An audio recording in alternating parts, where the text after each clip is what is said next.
Bienvenidos a las sesiones virtuales de la materia de composición escrita. Estamos en la etapa número 4 y en esta etapa vamos a ver la redacción de la investigación documental.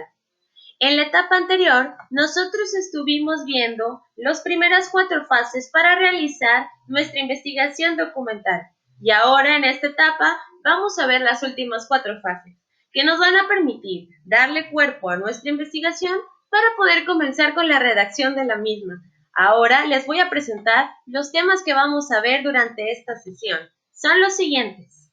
El primer tema es la quinta fase, que es la obtención y análisis de los datos. El segundo tema es la sexta fase, que es la elaboración y la inclusión de las referencias. El tercer tema es la séptima fase, que es la redacción formal de la monografía. El cuarto tema es la octava fase, que es el informe de la investigación y la presentación final. Y por último, el quinto tema, que es el aspecto lingüístico y las nociones etimológicas, sufijos latinos y griegos. Nosotros vamos a estar trabajando con un tipo de investigación documental que es conocida como monografía. Esto va a poner a prueba nuestras capacidades para la lectura, la comprensión y la redacción. Por eso es muy importante que vayamos de una vez a la etapa número 5, que es la obtención y el análisis de los datos. Esta fase tiene diferentes objetivos. Uno de ellos es poder obtener toda la información que sea más útil para poder construir nuestra investigación. Es importante que tú sepas que vas a tener que realizar una lectura muy cuidadosa de los textos que ya seleccionaste. Otra cosa importante que debes de saber es que el tema que tú hayas elegido y las fuentes de información tienen que ser de tu interés para que así puedas aplicar algunas de las estrategias de lectura que te permitan comprender muchísimo mejor el tema y poder lograr un mejor resultado. Tienes que saber que dependiendo del tipo de tema que hayas elegido, vas a poder buscar en diferentes fuentes de información. Por ejemplo, el Internet, las enciclopedias, las revistas de ciencia, los libros, el periódico y otros tipos de artículos. Recuerda que si buscas información de Internet, lo más importante es que sea una página de información académica o científica para que la información sea veraz y te sirva realmente en tu investigación. También puedes saber que vas a encontrarte con autores que van a hablar del mismo tema que tú ya hablaste. Lo importante de esto es que puedas seleccionar aquellos que aporten ideas novedosas, diferentes o que aporten una postura interesante para lo que tú estás trabajando en tu investigación. Ahora, es muy importante también que tú sepas que esta información que tú vas a estar analizando es muchísima y por eso vas a necesitar lo que son las fichas de trabajo. Este tipo de fichas nos va a ayudar a nosotros a ir plasmando en ellas la información que obtengamos. Hay fichas de registro también, que son las fichas bibliográficas y hemerográficas, pero en este caso vamos a estar trabajando únicamente con lo que son las fichas de trabajo, las cuales les voy a explicar a continuación brevemente para que ustedes sepan verdaderamente cómo pueden utilizarlas. La primera de ellas es la ficha de referencia. Esta ficha es utilizada cuando nosotros encontramos una fuente bibliográfica o hemerográfica que nos haya servido, pero que vamos a utilizar después. Hay datos que nosotros tenemos que registrar en ella. Estos son los elementos de registro o los datos de registro de la publicación. Por ejemplo, son el tema que se revisa y después vamos a poner el apellido o apellidos del autor seguido de las iniciales de su nombre. Después vamos a poner entre paréntesis el año de la publicación. Abajo de esto vamos a poner el título del libro o de la revista que hayamos seleccionado sin comillas ni subrayado. Al lado vamos a poner la página o páginas donde encontramos la información, seguido de la ciudad o el país donde se publicó y después la editorial donde nosotros podemos identificar quién ha sido quien ha publicado el documento o la fuente de información. Otro de las fichas importantes es la de cita textual. Esta ficha tiene los mismos elementos de registro que ya mencionamos. Por ejemplo, el tema y subtema, los apellidos, las iniciales, el año, justo como lo hemos mencionado en la anterior.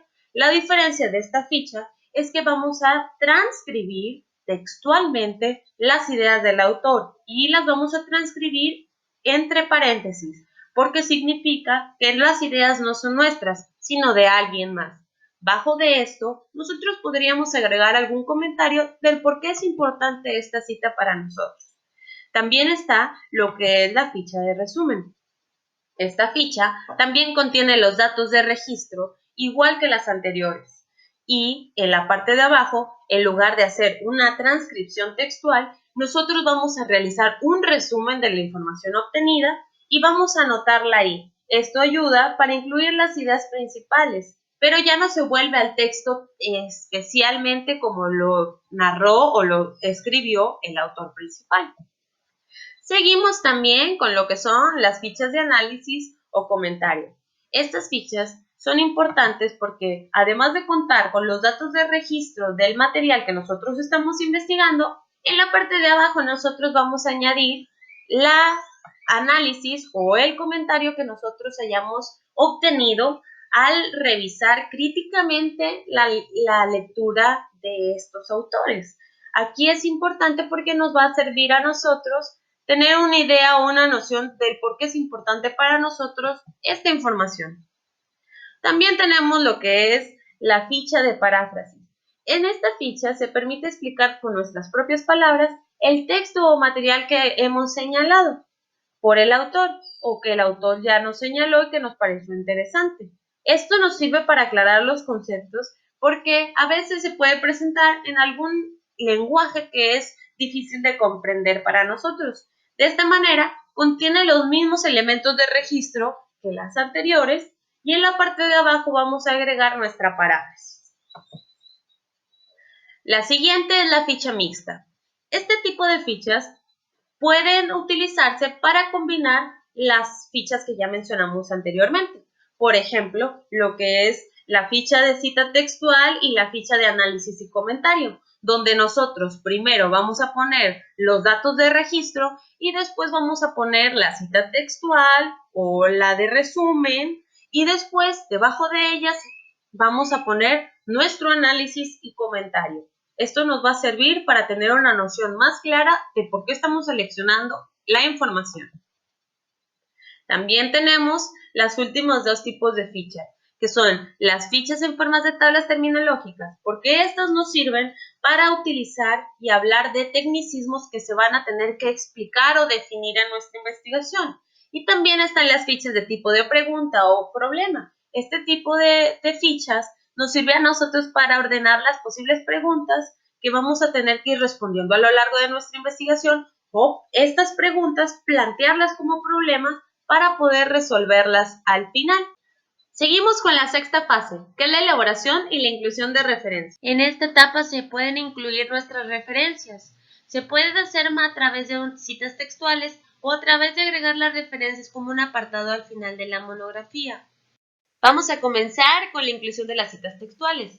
Esto significa que nosotros vamos a incluir en nuestro texto las ideas de algún texto o de algún autor en específico a las que les debemos de dar el crédito y debemos de hacerlo mencionando el apellido del autor, el año donde se publicó y las páginas de donde se obtuvo la información. Recordemos que si vamos a omitir frases o palabras dentro de nuestra cita textual, debemos de reemplazarla con puntos suspensivos. No olvidemos que las citas textuales pueden ser cortas o largas. Esto va a depender de la cantidad de palabras que contengan. Vamos a ver los tipos de cita que podemos incluir en nuestro trabajo de investigación. Por ejemplo, están las citas directas. Estas citas normalmente responden a los cuestionamientos a qué dijo, quién, cuándo, cómo y dónde.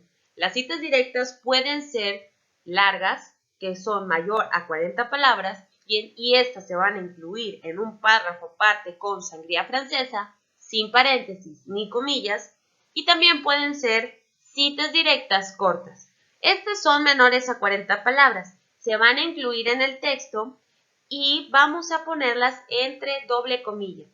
No olvidemos que también están las citas indirectas. Estas solo responden a qué dijo, quién y cuándo. De ellas no importa su extensión, Recordemos que debemos de hacer una paráfrasis de las mismas o resumen, y las podemos incluir al inicio, en medio o al final del párrafo. Las citas directas cortas pueden tener énfasis en el autor. Por ejemplo, esto es a lo que se refiere específicamente el autor en el texto, y las vamos a incluir poniendo el apellido, entre paréntesis del año, la cita que va a ser menor a 40 palabras y entrecomillada, y después, entre paréntesis, la página donde obtuvimos la información. También hay citas directas cortas con énfasis en el texto. Esto se refiere a que estas citas hacen alusiones directamente al texto que vamos a mencionar. Esta cita se va a entrecomillar y va a ser menor a 40 palabras. No olvidemos que debemos de incluir también el apellido, el año de la publicación y el número de página donde encontramos esta información entre paréntesis. Vamos a hacer énfasis ahora en la cita directa larga.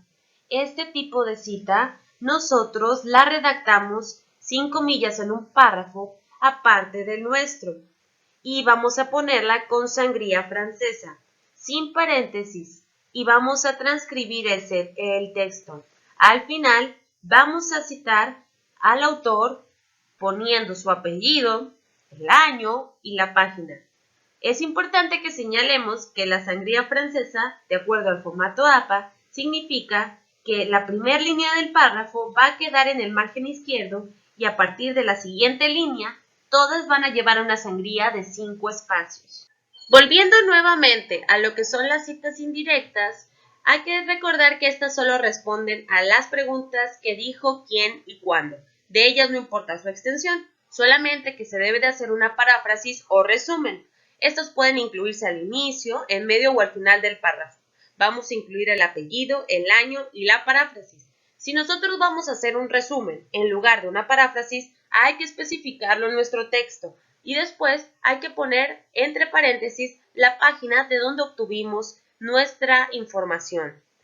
Nosotros podemos parafrasear nuestra cita indirecta cuando ésta sea mayor a 40 palabras porque la extensión es muy amplia y podemos utilizar esta herramienta para evitar el plagio. No olvidemos que hay reglas para hacer referencias de nuestras citas textuales. Estas reglas tienen que ver con la cantidad de autores que estén integrados en la cita textual. Por ejemplo, si nuestra cita de referencia tiene solamente un autor, lo que tenemos que hacer es incluir el apellido del autor, el año y la página entre paréntesis, tal como lo muestra el ejemplo. Si tiene 2 autores, lo que tenemos que hacer es poner los apellidos de ambos autores unidos por una I o una AN, en caso de que sea en inglés, y el año entre paréntesis, tal como lo vemos en la pantalla. Cuando sea el caso de que sea de 3 a 5 autores, la primera vez que nosotros agreguemos la cita al texto, hay que incluir a todos los autores que participan en ella. Pero si vamos a hacer referencia a esta misma fuente en más ocasiones, podemos agregar el primer apellido de uno de los autores y después poner la expresión latina que es et al, que significa y otros, y después ponemos entre paréntesis el año de la publicación. En caso de que haya 6 autores o más, lo que nosotros tenemos que hacer es poner solamente el apellido del primer autor y después la abreviatura et al, seguido del paréntesis con el año de la publicación. La elaboración de las referencias podemos realizarla enlistándolas de manera de orden alfabético, por el apellido de los autores y de las fuentes documentales. Recordemos que la bibliografía va a señalar las obras que nos ayudarán a profundizar en cada uno de los temas de nuestra obra presentada. Los datos en nuestra lista de referencia deben de estar completos y correctos. También deben de respetar la ortografía de los datos, así como que deben de llevar un interlineado a doble espacio. También deben de tener sangría francesa a partir de la segunda línea. Deben de organizarse alfabéticamente por los apellidos. También deben de incluir los autores y su normativa, igual que las citas. Si requerimos incluir subtítulos, hay que hacerlo después del título, separados por un punto y espacio. Si en la lista vamos a agregar diferentes obras de un mismo autor, hay que ordenar primero la más antigua y después las más recientes. Vamos a incluir para cada una de las citas textuales una referencia al final de nuestro texto. Hay referencias que hacen alusión al libro del autor o a un capítulo de un libro. Cuando es a un libro de un autor debemos de incluir el apellido, la inicial del nombre, el año, el título del libro, el lugar de la publicación y la editorial, tal como lo vemos en pantalla. Cuando hacemos alusión de la referencia a un capítulo del libro, debemos de incluir el apellido, la inicial del nombre, el título del capítulo, el título del libro y el lugar de la publicación y la editorial, tal como lo vemos en la siguiente imagen. Las referencias pueden ser también de revistas y ahí nosotros tenemos que incluir el apellido y la inicial del nombre, el año, el título del artículo, el título de la revista, el volumen de la revista o fascículo y las páginas o páginas donde encontramos la información. Si nosotros hacemos una referencia de periódico, debemos de incluir el apellido, la inicial del nombre, el año, el título del artículo, el título del periódico, el lugar, la sección y la fecha. Y si hacemos una referencia de Internet, debemos de incluir el título y los autores, la disponibilidad y localización de la dirección electrónica URL o DOI, como lo vemos en nuestra pantalla. Esta es la séptima fase, es la redacción formal de la monografía. Es muy importante que tomemos en consideración cada uno de los pasos que hemos mencionado. Una vez que ya hayamos estructurado cada una de nuestras fichas y nuestras referencias, vamos a poder pasar a lo que es la redacción formal de nuestro trabajo de monografía. Antes de comenzar con la redacción de tu texto, lo primero que debes de hacer es que debes de revisar el esquema que ya realizaste en tu etapa anterior, para que tú decidas si verdaderamente lo quieres dejar así o lo quieres mejorar, quitándole o agregándole algunos elementos que consideres importantes. Después de esto, lo que tú debes de realizar es la agrupación y ordenamiento de las fichas bibliográficas y las fichas de trabajo, para que puedas ir construyendo y armando los capítulos y los subtemas.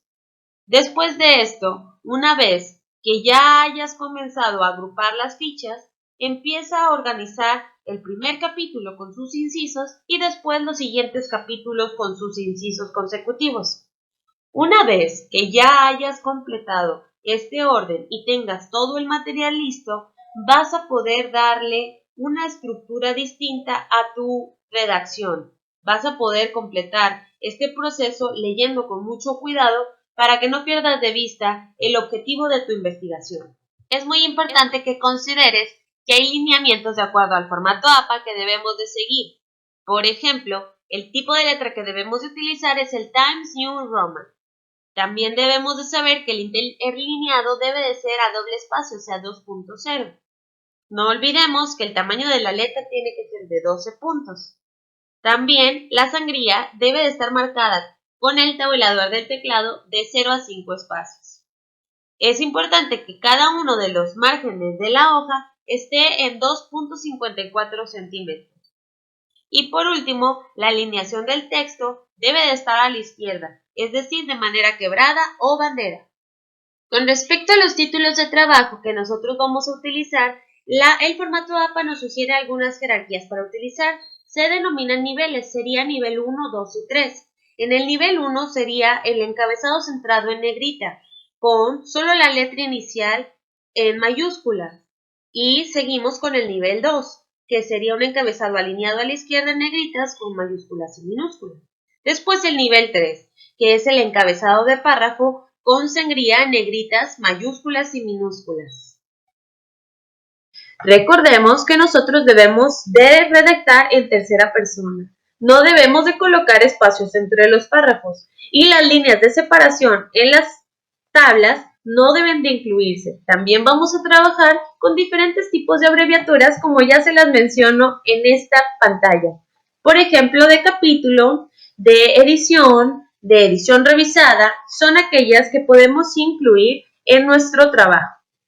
Ahora, bien, vamos a ver las partes que deben de constituir nuestro trabajo de monografía. Vamos a iniciar con una de las primeras partes que constituye nuestra monografía, que viene siendo la portada. Ahí vamos a incluir todos los datos generales y particulares de nuestro trabajo. Después vamos a realizar un índice que va a integrar todas las partes que componen nuestro trabajo, los niveles, los incisos y cada una de las páginas donde se van a encontrar. Después vamos a realizar una introducción. En ella vamos a plasmar una visión general del tema que vamos a investigar. Podemos resolver varias cuestiones, por ejemplo, ¿por qué elegimos el tema? ¿O qué queremos lograr con esta investigación? Entre muchas otras. También vamos a realizar la estructura de nuestros capítulos y contenidos con subtemas. Hay que cuidar que todo tenga mucha coherencia y tenga un hilo conductor para que tenga lógica. Después vamos a realizar nuestra conclusión, donde vamos a exponer cada uno de los resultados que obtuvimos y cuál es nuestra postura final con respecto a esta investigación documental. Y por último, vamos a realizar las referencias, donde vamos a enumerar cada una de las fuentes de información que fueron de nuestra ayuda para poder completar este trabajo de monografía.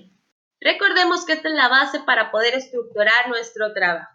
Ahora vamos a seguir con lo que sería nuestra última fase, que es la octava, y es el informe de investigación y presentación final.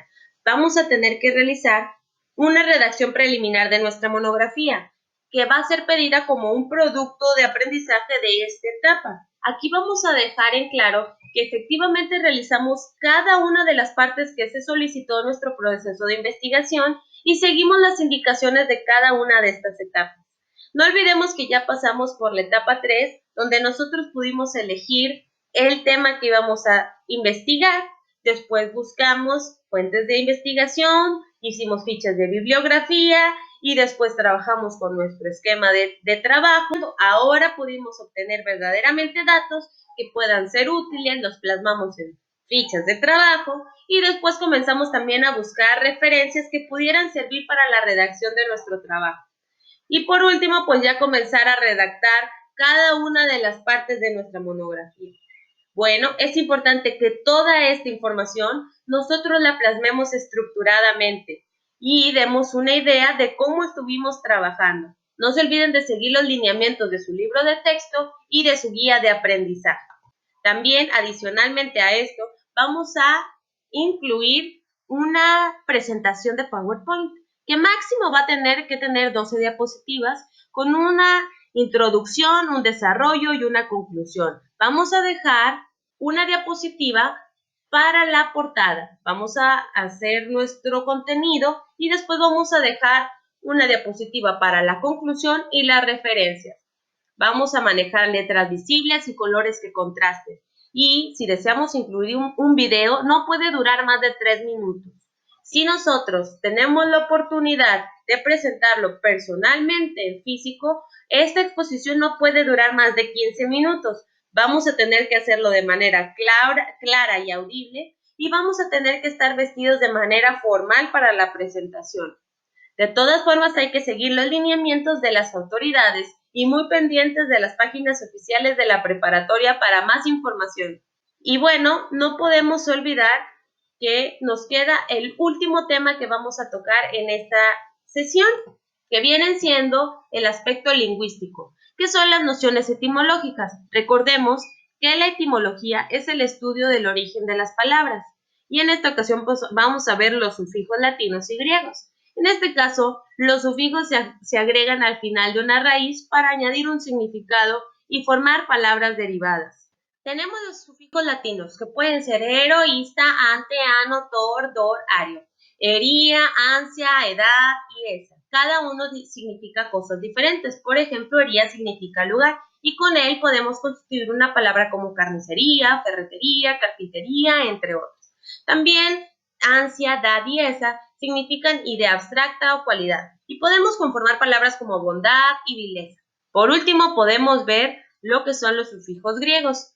Algunos de ellos podrían ser itis, cis, ica o ico y podemos agregar ismo. Cada uno tiene un significado diferente. Por ejemplo, itis significa inflamación o irritación y puede conformar la palabra gastritis o laringitis. También está ica o ico, que puede significar relativo a, lo perteneciente a y la ciencia de, que puede constituir la palabra aritmética y fonética. Como vemos, cada uno de estos sufijos tiene una aplicación en la palabra. Es importante que sigamos nosotros practicando con los ejercicios que vienen en nuestro libro y realicemos nuestras actividades y evidencias que tenemos que subir a nuestro portal de Nexus. Sigamos muy al pendiente de las redes oficiales de la preparatoria para estar al pendiente de todas las indicaciones. Y recapitulando, en esta sesión vimos que debíamos de obtener la información para constituir nuestra investigación y vamos a tomar los datos más importantes y relevantes y plasmarlos en fichas de trabajo para después poderlos utilizar en nuestra redacción. También vimos cómo podíamos utilizar diferentes referencias y citas textuales para ayudarnos a darle una mayor amplitud y otro sentido a nuestra investigación. Después vimos cómo debía de ser la redacción formal de nuestra monografía, qué partes debíamos de seguir y qué lineamientos debíamos de atender de acuerdo al formato APA. Y por último vimos que debíamos de integrar un reporte final de nuestra monografía y una presentación final. Ya para finalizar, vimos que son los sufijos, que son conjuntos de letras que se pueden añadir a raíces o a lexemas para darles un diferente significado. Por mi parte, es todo por esta sesión. Seguimos al pendiente de cualquier duda o comentario. Muchas gracias. Hasta la próxima.